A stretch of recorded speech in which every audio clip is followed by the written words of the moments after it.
So I'm Jay. I'm a seven-figure seller, also founder of Gorilla ROI, which is an Amazon data connector to load Amazon directly to Google Sheets. Hi, I'm Andrei. I'm a seven-figure seller and the founder of Sellermetrics. Let's go to 3D modeling, right? Okay, yeah, 3D modeling. 3D modeling. I mean, this is something that we do and it continues on the image theme, right? So I've had products where we had photos, but it was very difficult to take a photo of because, for example, let's just say I sell cables, right?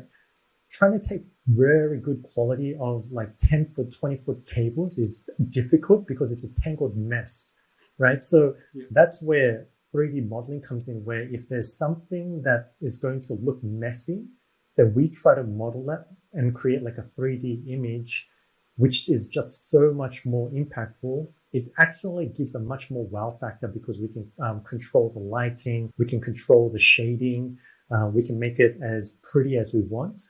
And pretty much like from big companies to small companies, they all use 3D modeling in the real world, right? And like you look at McDonald's, they're not going to put up a real life, ugly, mashed up hamburger with like tomato sauce spilling on the side, like lifeless lettuce spilling out, right? It looks unappetizing. Yes. So if the big guys do it, that's where we were looking at all of these other bigger Amazon sellers. And it's like, man, these guys are killing it with all these really good images. And I mean, it's not really difficult. I wouldn't say it's easy. I would say it's on the medium level, only because you do have to have some technical know-how. Like if you don't give specific instructions, if you don't give specific, say, lighting requirements, then that can really make the product look a little bit different than what you were envisioning. That was my problem with, you can hire the perfect 3D guy, and the result will be, if you don't specify exactly how you want it to look, they will be as he wants them to look, right? Yeah. So a lot of them are striving for realistic stuff, right? Because that's the dream of any 3D artist. He wants to be the most realistic one. That's intrinsic with them, right?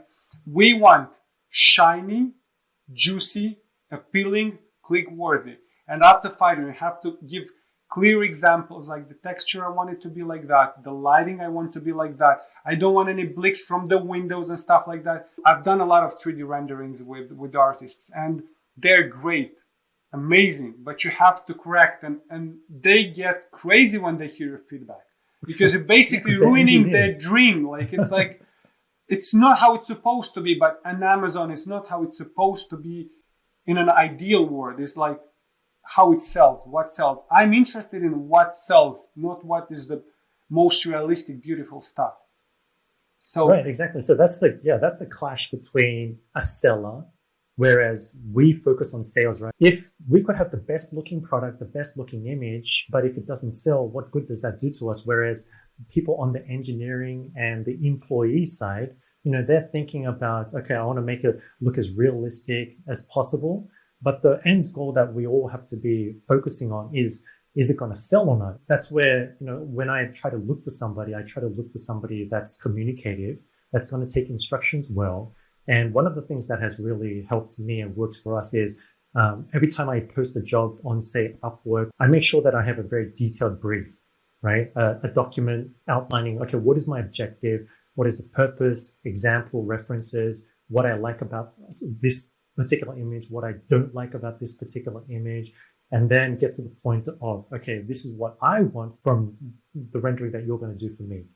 So what that type of brief conveys is that if you had just come in with a document ready, already you stand out 9 times out of 10 above other people who post jobs, right? Because these people, rendering and freelancers, they're used to just taking like 1 sentence job post and then doing it, and then they have to redo it like 10 times, right? Whereas I come in very clear from the start. They know, okay, this guy is legit. He's professional. He knows what he's doing. And that level of work relationship is already above what that person has already been working with, right?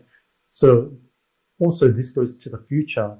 It just makes it so much easier to get repeat work from really good people. And that way I don't have to like burn through so many people trying to find the right one. You know what I wanted to ask, like, where are you finding those guys and what countries are you trying to target usually?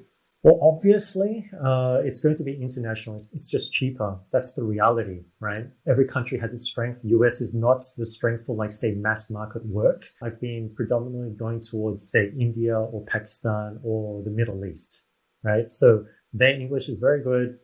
Their technical skills, because a lot of them are focused on IT side, and the turnaround and the quality, it has been really, really good. And what about the price range in those jobs?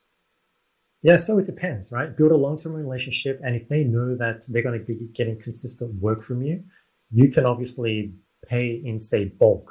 Now, not for like slave labor. That's what a lot of people think. Hey, just post a job on Fiverr and pay them $5. No, I don't do that, because you pay $5, that you're going to get $5 worth of crap, right? So I want to make sure that I find somebody that's quality and in their local currency, because everything is based on the local market, right?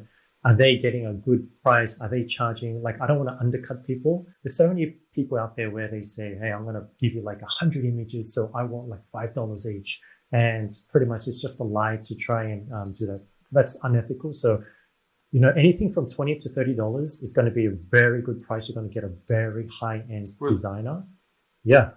So even if you go into, say, Europe, you're going to find a lot of people who do that. In terms of performance or uplift, like improvements, don't get me wrong, not everything is going to be a winner. Like, I've had some products where it actually went down because people were expecting to see like a real product. So in that case, it actually made the product look a little bit too fake and not so real, and that decreased and reduced the conversions, obviously. So you have to think about what your image product is, the type it is, and whether it fits into their mold. Like, if I was selling bicycles, yeah, for sure, I would do something like a 3D. But if I was like trying to sell socks, then 3D isn't going to work out, because, you can't get that full texture, that full visualization of, like how warm and fuzzy your socks may be, right? Whereas on a bike or on a computer, laptop, you can put all these whiz-bang, bright, shiny, glossy stuff and sell a ton. So you really have to understand your product and your audience. Again, everything goes back to the first one, split testing, right? Are you testing to see whether it's going to work or not?